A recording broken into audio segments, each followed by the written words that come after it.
Estamos en una serie temática en este momento por unas semanas. La semana pasada comenzamos esta serie.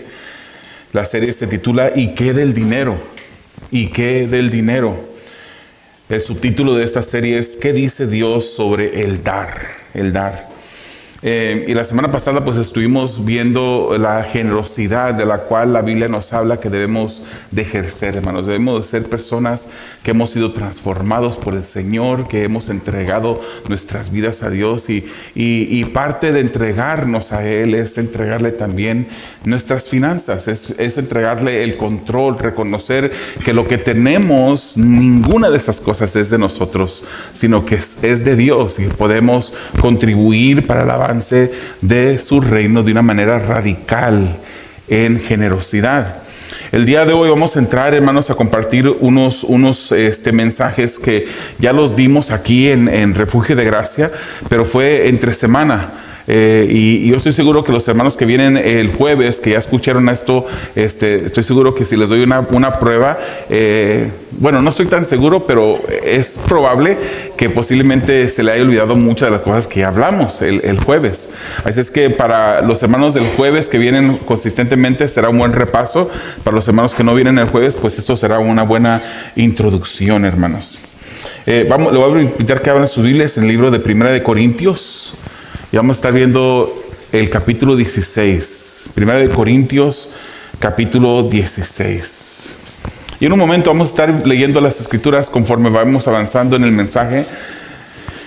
Pero ahí puede abrir. Primera de Corintios 16. Hermanos, este capítulo de Primera de Corintios, el capítulo 16, está en una porción del libro que es una porción práctica. Estos son, no es simplemente, o tiene que ver con la teología, obviamente, tiene que ver con Dios, pero son consejos prácticos, consejos del diario vivir, consejos en los que ustedes pueden ejercer práctica. Entonces Pablo, hermanos, él acaba de terminar un capítulo entero en el capítulo 15. Si usted le da una vuelta a la hoja para atrás o le da un vistazo, el capítulo 15 habla de ¿qué? Ahí tiene su Biblia con usted. De la resurrección. Es un capítulo que está enfocado en la resurrección.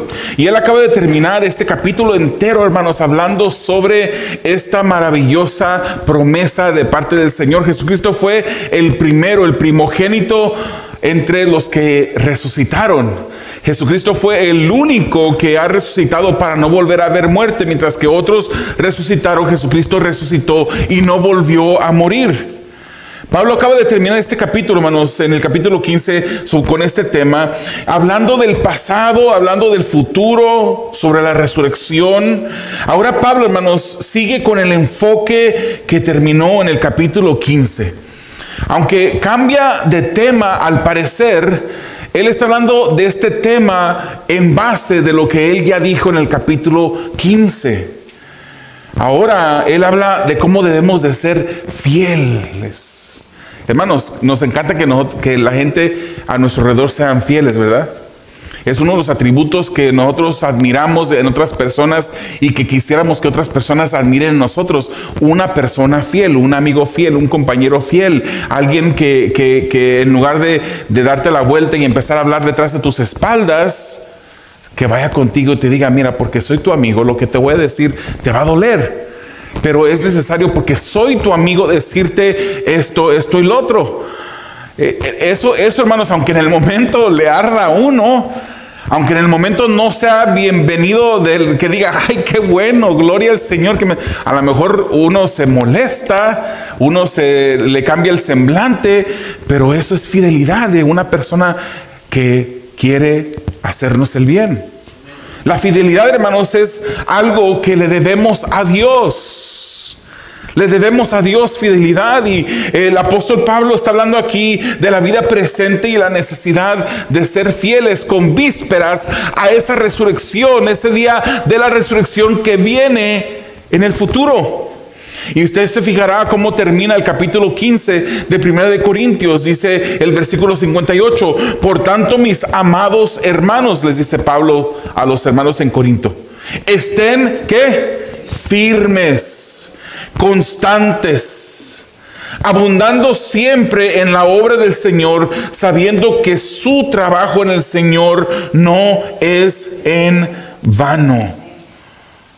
El trabajo en el Señor no es en vano. Dice que estemos firmes, que estemos constantes. Y no solamente firmes y constantes, sino también abundando. Y eso nos recuerda a esa generosidad radical de la que hablamos la semana pasada. Y si usted se perdió el mensaje, lo puede ver en línea o puede ir a ver en 1 Corintios capítulo 8, versículos 1 al 8 que estuvimos la semana pasada. Pero el enfoque, hermanos, en la vida presente lo lleva a compartir principios sobre puntos prácticos y de importancia en la vida cristiana. Esos puntos que son importantes el día de hoy, con vísperas al día cuando ya no estemos en esta tierra. Él ya nos dijo que estemos firmes, constantes, que abundemos. Y el primer tema que aborda ahora el apóstol Pablo, después de decir eso, firmeza, constancia, abundar, el primer tema que habla es una instrucción sobre cómo dar, cómo ofrendar. Recordemos, hermanos, que esta es una carta que responde preguntas que la iglesia en Corinto había hecho al apóstol Pablo. Para ustedes que vienen los jueves, estuvimos más de un año en 1 Corintios, viendo pasaje por pasaje, y vimos que en el capítulo 7 de 1 Corintios nos confirma que Pablo lo que está abordando a partir de ese momento son respuestas a preguntas que la iglesia le había hecho. De hecho, en 1 Corintios 7 dice: en cuanto a las cosas de que me escribieron, ustedes me preguntaron esto, ahora les voy a contestar a ustedes. La ofrenda, hermanos, es un tema del cual la iglesia en Corinto tenía dudas, tenía preguntas, y para muchos es tema de importancia porque es un tema sensitivo.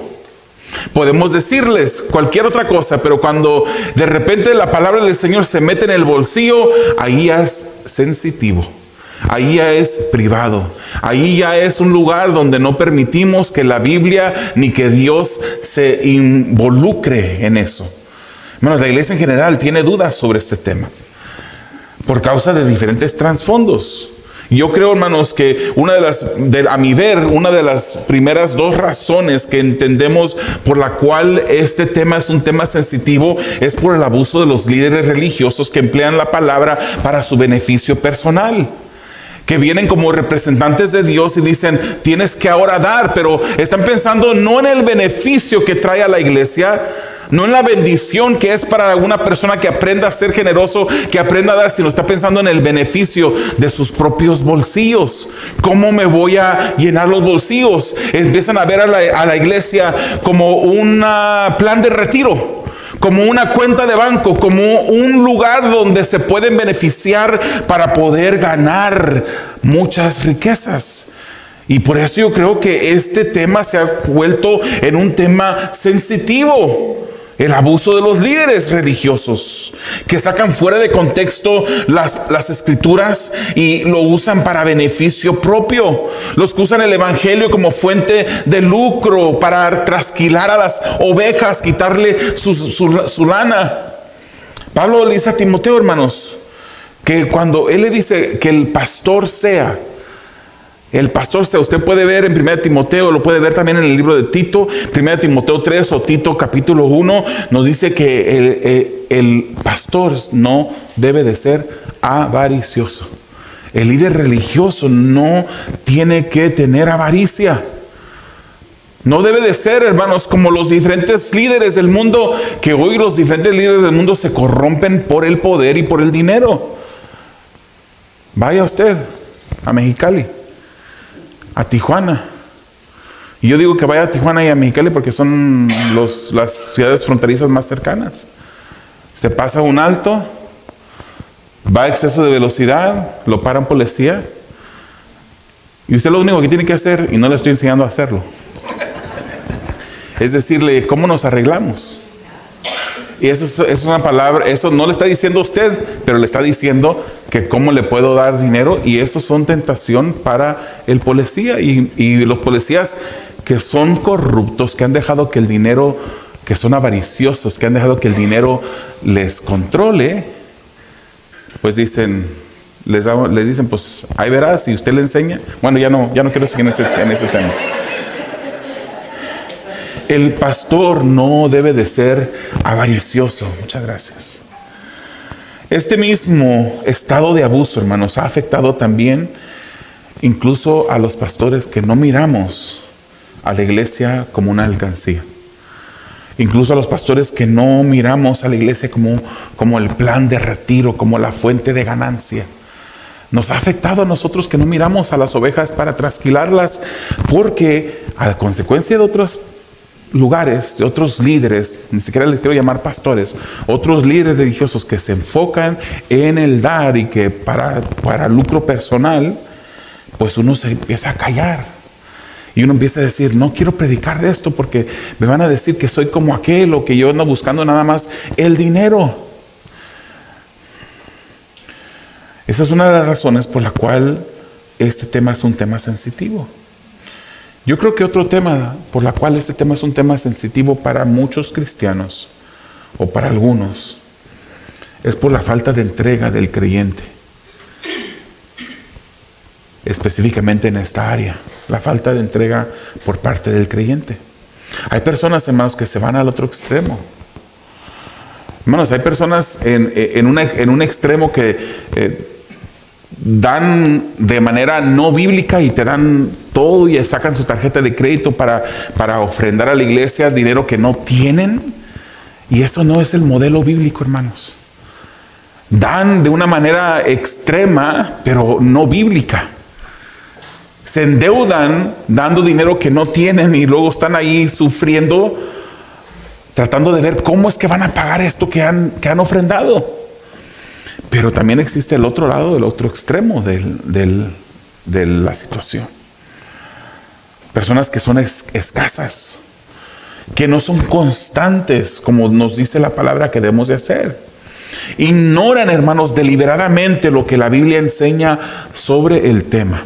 Fíjese que cuando nosotros estudiamos la Biblia, y esto no solamente es para las personas que predican, esto debería ser algo que usted debería de conocer como un seguidor de Jesucristo que lee su Biblia, ¿verdad? ¿Amén? ¿Leen su Biblia? Amén. Hay una palabra técnica que se llama hermenéutica.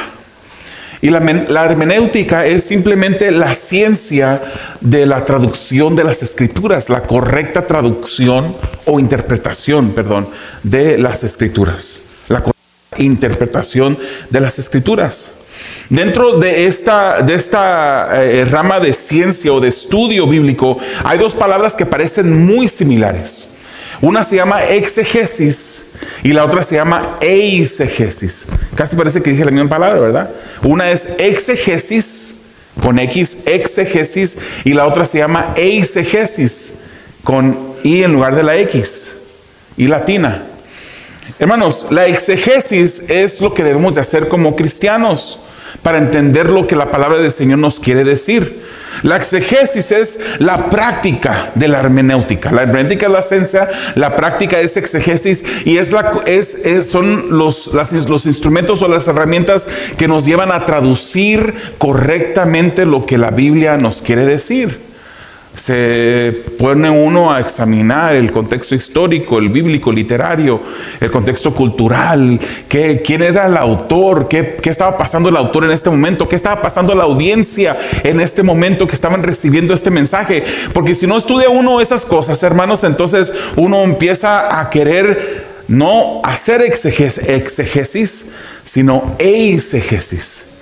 Y la eisegesis, hermanos, es cuando uno le inyecta cosas personales de nosotros a lo que las escrituras dicen. Cuando uno empieza a torcer lo que las escrituras quieren decir para nuestro propio beneficio, por nuestras propias ideas, nuestras propias cosas que hemos vivido, empezamos a ver y leemos algo y decimos, eso quiere decir esto, simplemente sin ver el contexto, uno empieza a determinar lo que dice la Biblia o lo que quiere decir la Biblia equivocadamente, porque estamos haciendo eisegesis.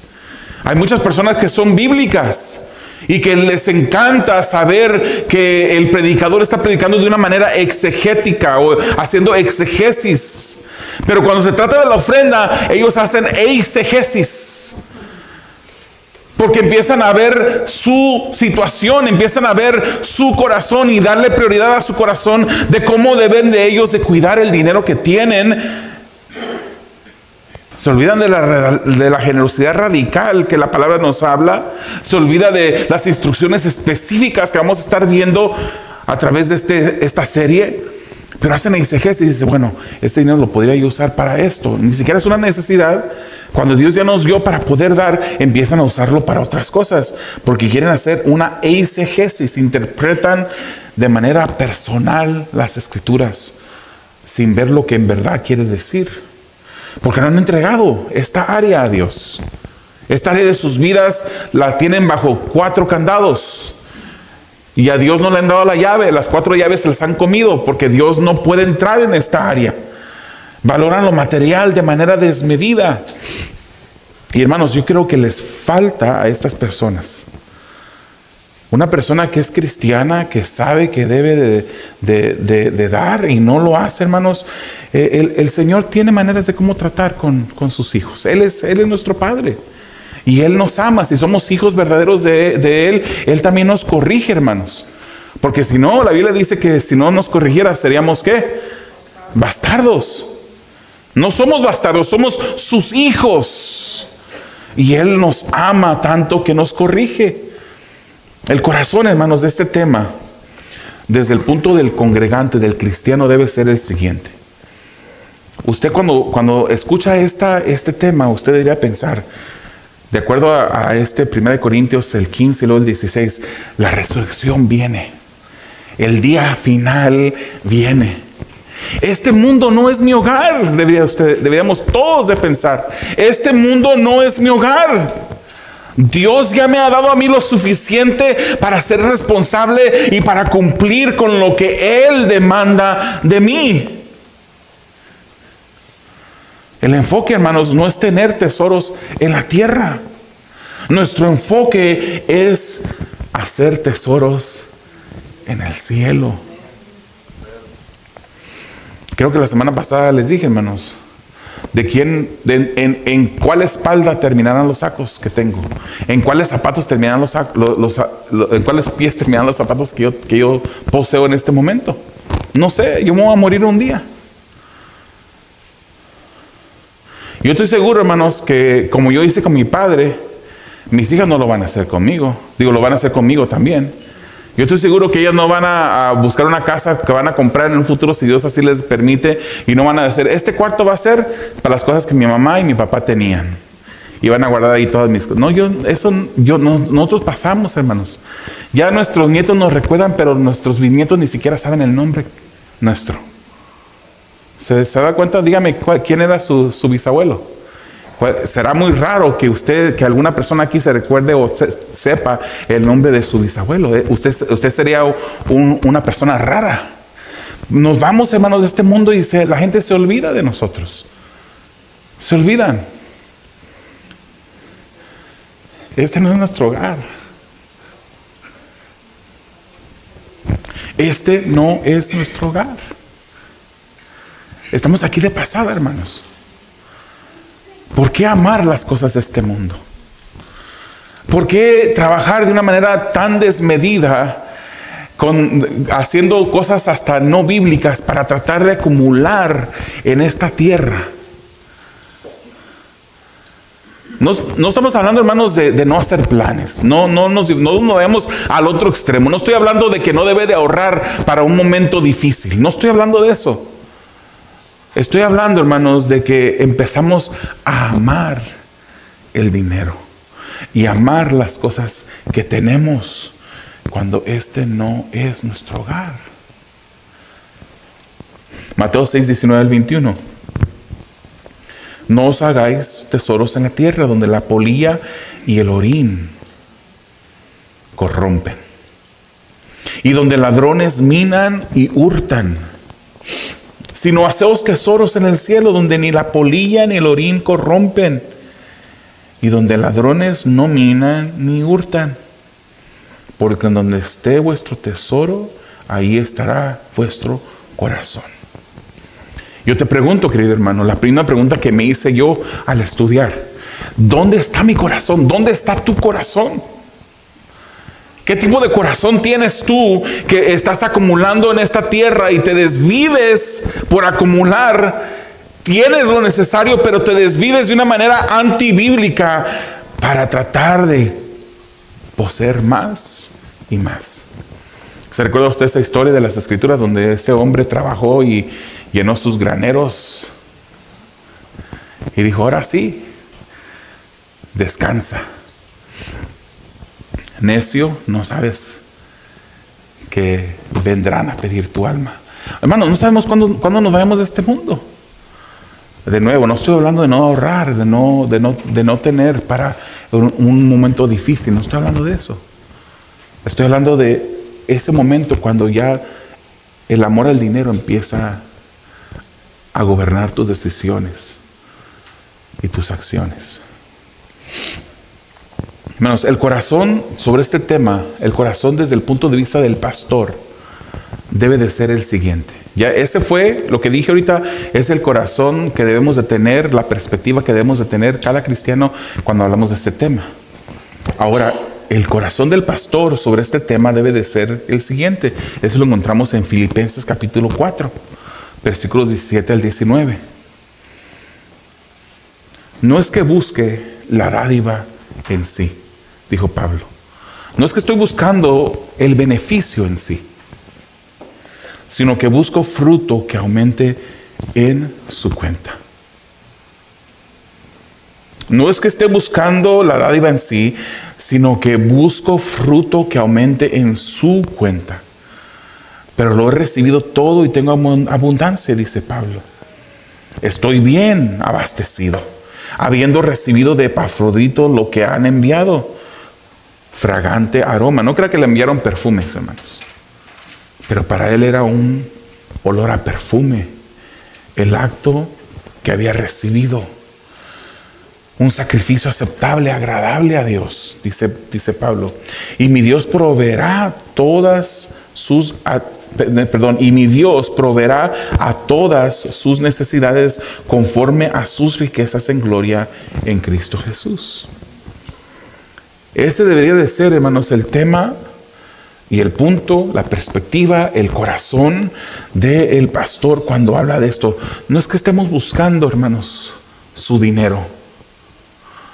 No estamos buscando, hermanos, que la cuenta de la iglesia suba a cientos y cientos de miles de dólares. De hecho, no está ni cerquita. Ese no es nuestro punto. Nuestro enfoque, nuestro corazón debe de ser que el fruto de ustedes aumente para su cuenta, para la cuenta en el cielo, para la cuenta espiritual. Que en ustedes haya fruto, hermanos. Un fruto de un amor por Dios, que tiene un amor que sobrepasa todo, hermanos. Todo amor a cualquier otra cosa, a nuestros propios cónyuges, a nuestros propios hijos, a nuestras propias posesiones. Amar a Dios sobre todas esas cosas. Un fruto de obediencia, hermanos, que se doblega entre Él. Y que aunque es difícil desprenderse de las finanzas, usted lo hace por obediencia a Dios. Antes de entrar de lleno a este punto, no hemos entrado de lleno todavía. Corrijamos nuestra manera de entender las cosas, viendo algunos puntos, hermanos, que el pastor David Barceló, lo repito por si quiere usted buscar sus videos, yo se los recomiendo, un predicador muy bueno, David Barceló.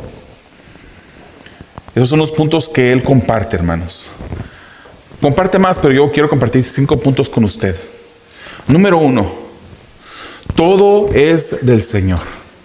Todo es del Señor. El dar, hermanos, no es que usted le está haciendo un favor a Dios.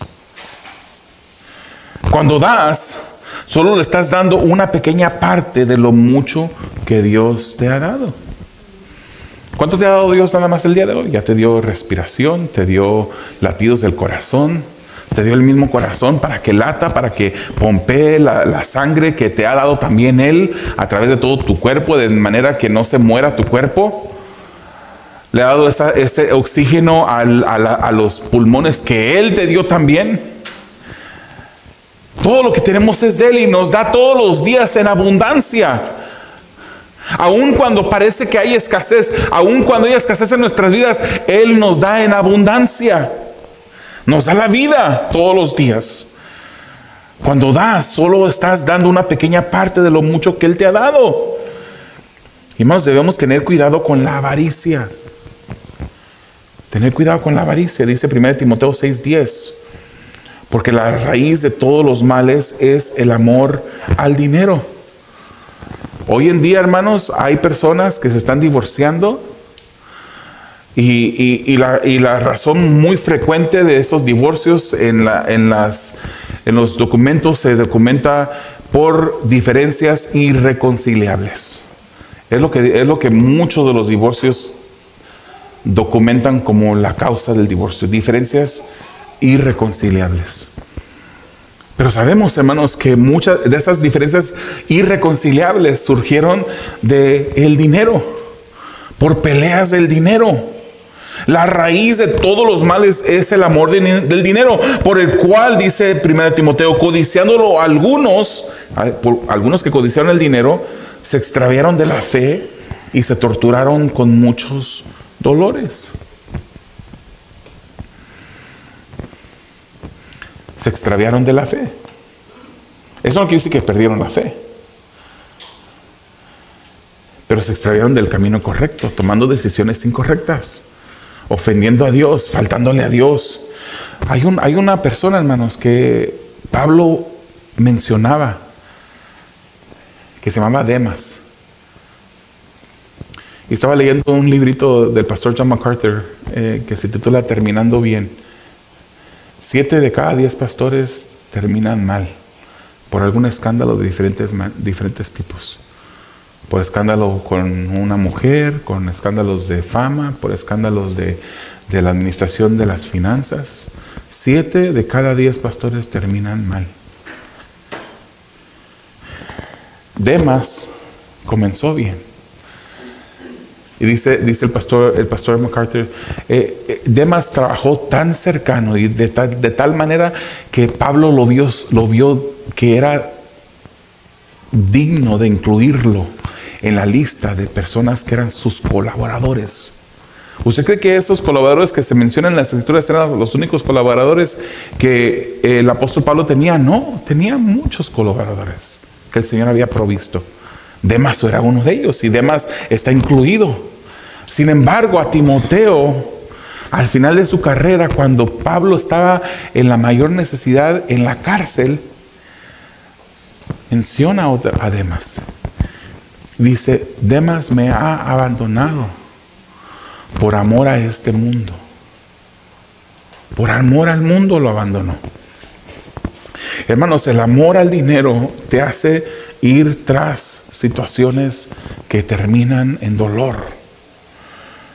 Todo es del Señor. No ames las cosas materiales que Él ha puesto en tus manos para que las administres. Número 2, el pastor David Barceló dice, ofrendar es algo espiritual. Se hace con formas materiales, pero es algo espiritual. No damos simplemente, hermanos, para cubrir los gastos de la iglesia.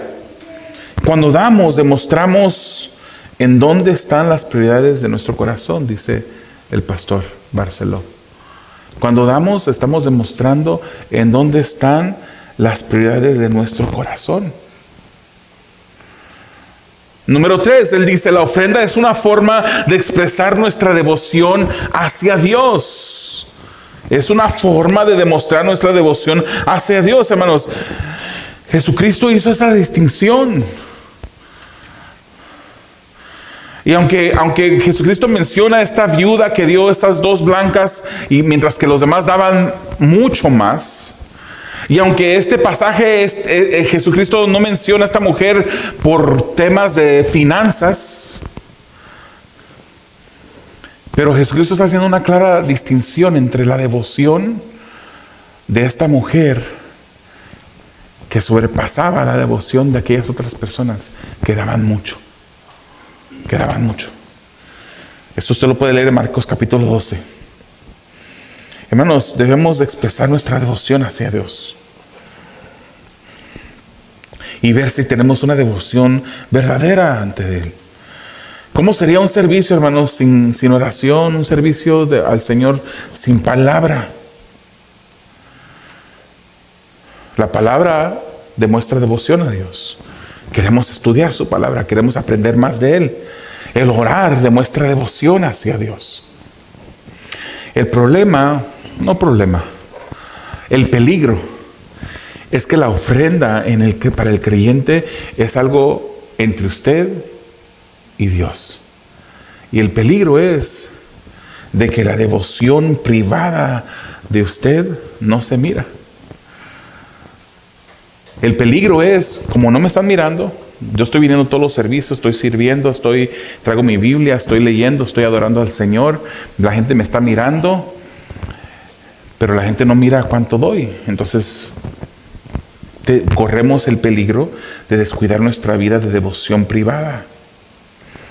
El pastor Barceló también dice, número 4, no ofrendas para que Dios te dé. Ese es el modelo de muchos lugares de reunión. Hermanos, siembra, les dicen, siembra, haz pacto con Dios. Nosotros nos damos para que Dios nos dé, hermanos. El Señor no es un inversionista de este mundo que damos dinero para que ellos inviertan nuestro dinero y nos regresen más. No damos para que Dios nos dé, sino que damos porque Dios ya nos ha dado. Y de lo que ya nos ha dado es de donde ofrendamos. Bíblicamente, hermanos. Número 5. Ofrendar es un privilegio. Cuando lo haces, estás invirtiendo en el reino de Dios. ¿Miras tú el dar como un privilegio? ¿O es más un sacrificio negativo para ti? Es más algo que no quisieras hacer. Hermanos, el dar no es solo obedecer a Dios, es creerle a Dios. Que Él es quien provee para todas sus necesidades. 31 minutos dentro del mensaje, vamos al versículo 1 de 1 Corintios 16. Va a ser corto, hermanos. No creo que vamos a estar aquí 1 hora y media en el mensaje, no. 1 Corintios 16:1, el principio de la intención. Usted tiene una pregunta, ¿para qué se ofrenda? ¿Cuál es la razón por la cual debemos de ofrendar? Aquí le vamos a decir bíblicamente, haciendo exegesis, no eisegesis, exegesis. Dice el versículo 1, ahora bien, en cuanto a la ofrenda para los, ¿qué? Santos. Hagan ustedes también como instruía las iglesias de Galacia, dice Pablo. Cuando él dice ahora bien, él está cambiando de curso, no despegándose del tema del capítulo 15, pero se está ahora enfocando en algo diferente. Aborda otro tema, pero la resurrección sigue siendo el enfoque, el punto final. O sea, cómo se vive en el presente es bueno pensando en el futuro. En cuanto a la ofrenda para los santos, dice Pablo les hace saber, esto no solamente a ustedes, les he pedido ofrendas para los santos, esto lo he pedido a otras personas también, a otras iglesias en la provincia de Acaya, en Grecia. Esta ofrenda, hermanos, la pidió también de otras iglesias. Y Pablo documentó esto, hermanos. Esto lo podemos ver en Romanos capítulo 15, 26. En 2 Corintios capítulo 8. Él pidió ofrenda para los santos en Jerusalén. Y ahorita vamos a ver. Romanos 15, 26 dice, pues Macedonia y Acaya han tenido a bien hacer una colecta para los pobres de entre los santos que están en Jerusalén. 2 Corintios capítulo 8 versículos 1 al 5. Ahora, hermanos, les damos a conocer la gracia de Dios que ha sido dada a las iglesias de Macedonia, pues en medio de una gran prueba de aflicción abundó su gozo y su profunda pobreza sobreabundó en la riqueza de su liberalidad. Porque yo testifico que según sus posibilidades y aún más allá de sus posibilidades, dieron de su propia voluntad, suplicándonos con muchos ruegos y el privilegio de participar en el sostenimiento de los santos. Y esto no como lo habíamos esperado, sino que primeramente se dieron a sí mismos y luego a nosotros por la voluntad de Dios. Romanos 15 nos dice que la ofrenda era para los hermanos necesitados en Jerusalén. Segunda de Corintios, Romanos 15 todavía nos dice que se le pidió a Macedonia y a Acaya. En 2 Corintios 8 estamos viendo a las iglesias en Macedonia que se les pedía. Y no solamente, hermanos, ellos no tuvieron que decirle, hermanos, anímense, hermanos, por favor den, hermanos, no sean, etcétera, XX. Él dijo, a él le suplicaban, le rogaron que pudieran ser parte de dar para las personas necesitadas, aun cuando ellos tenían necesidad.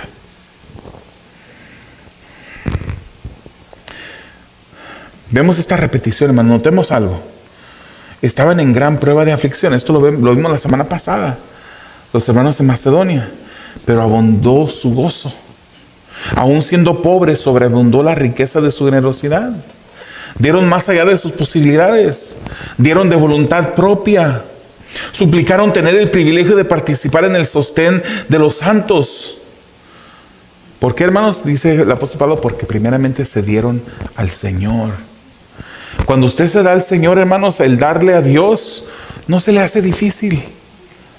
Cuando usted se da al Señor y cuando usted reconoce todo lo que Dios ha dado por nosotros, el dar no se vuelve difícil. La ofrenda tiene el propósito, ahí les va, el propósito de suplir necesidades de los santos. En este caso, se habla de los santos en Jerusalén. Pero ese es uno de los propósitos, hermanos. No que dé usted a la iglesia para que la iglesia retenga y crezca y crezca y crezca en su banco, su cuenta de banco. Una de las razones por las cuales aquí recibimos ofrendas es porque ayudamos a las personas. Cuando hay una necesidad, de acuerdo a las posibilidades de la iglesia, se ayuda, hermanos, se ayuda. ¿Por qué necesitaban ayuda a los hermanos en Jerusalén?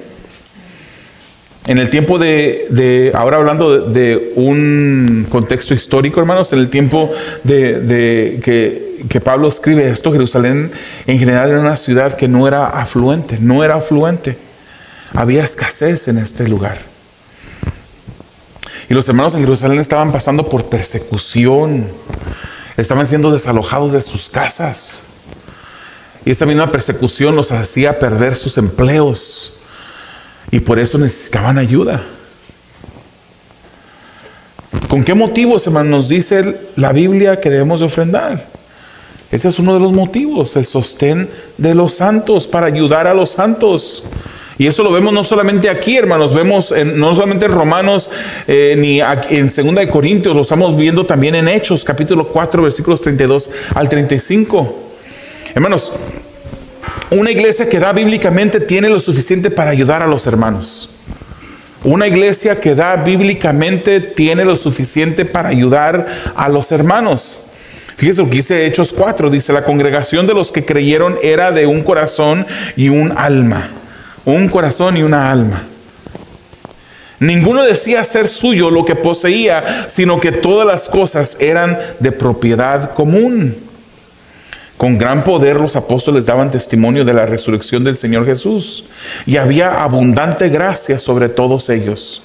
No había pues ningún necesitado entre ellos, porque todos los que poseían tierras o casas las vendían, traían el precio de lo vendido y lo depositaban a los pies de los apóstoles, y se distribuía, fíjese, y se distribuía a cada uno según su necesidad. Una de las razones por las cuales ofrendamos es para ayuda de los hermanos de la iglesia. Aquí dice que la iglesia miraba por la distribución de las necesidades. Uno de los primeros escándalos que hubo en la iglesia, hermanos, una de las primeras discordias que hubo en la iglesia apostólica fue cuando los hermanos helenistas se empezaron a quejar de que a las viudas helenistas, a las viudas de origen griego, no se les proveía igual que a las viudas que eran judías.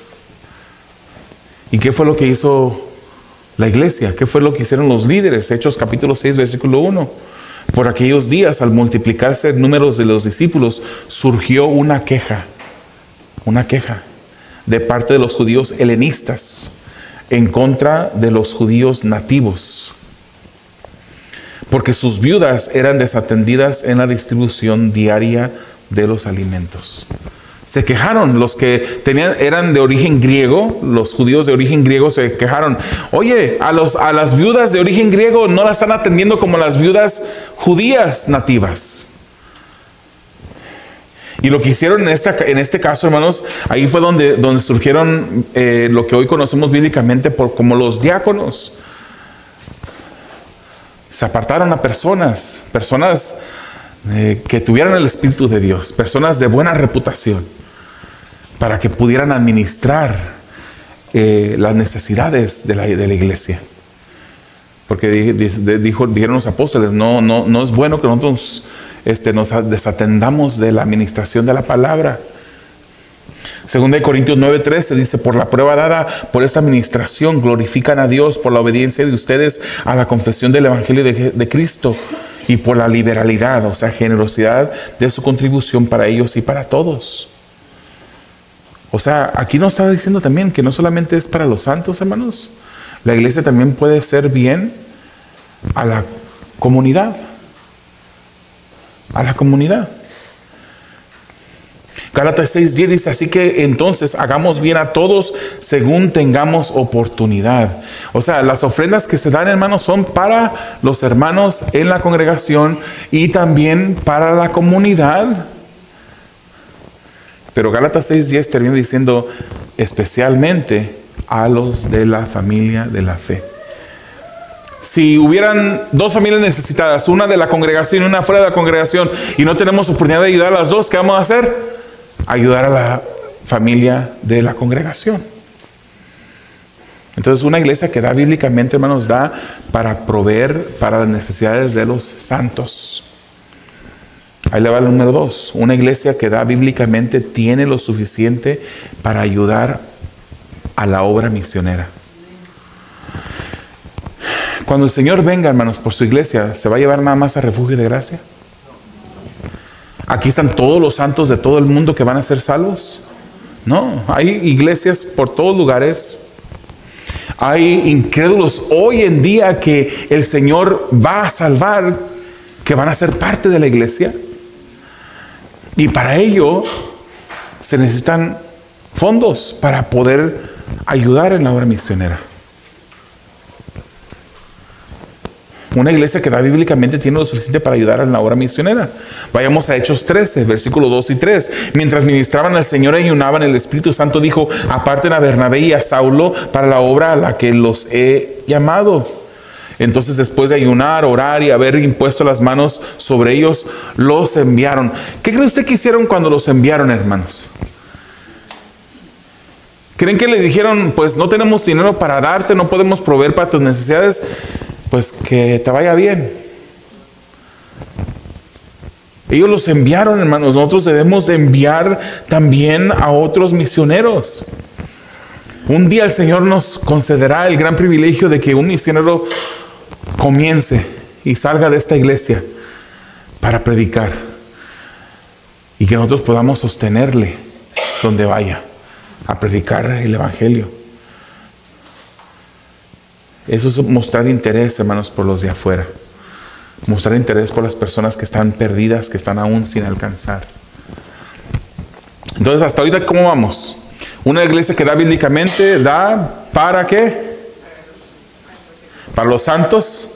Una iglesia que da bíblicamente, da para sostener la obra misionera. Una iglesia, hermanos, número 3, una iglesia que da bíblicamente, sostiene el trabajo de la predicación de la palabra. Sostiene el trabajo de la predicación de la palabra.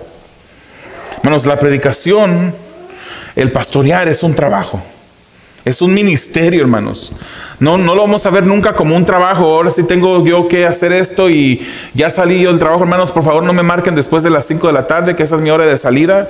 No lo podemos mirar así. Estamos en un ministerio, un llamado de parte de Dios. Es una vocación de parte de Dios. Pero si lo queremos mirar como una fuente de ingreso, pues es un trabajo. Romanos 10:14 dice, ¿cómo pues invocarán a aquel a quien no han creído? ¿Y cómo creerán en aquel de quien no han oído? ¿Y cómo oirán sin haber quien les predique? Se necesita predicadores, pastores de las Escrituras. Predicadores de las Escrituras. Segunda de Timoteo capítulo 4 versículo 2 dice, predica la palabra, insta a tiempo y fuera de tiempo. O sea, estos versículos están hablando de que hay una función de la predicación de la palabra dentro de la congregación. Y la iglesia, hermanos, sostiene ese trabajo. Primera de Timoteo capítulo 5 versículo 17 dice, los ancianos que gobiernan bien sean considerados dignos de doble honor, principalmente los que trabajan en la predicación y en la enseñanza. Y el versículo 18 dice, porque la Escritura dice, no pondrás bozal al buey cuando trilla, y el obrero es digno de su salario. El obrero es digno de su salario. Yo quisiera que alguien diferente estuviera predicando esto. Pero es palabra del Señor.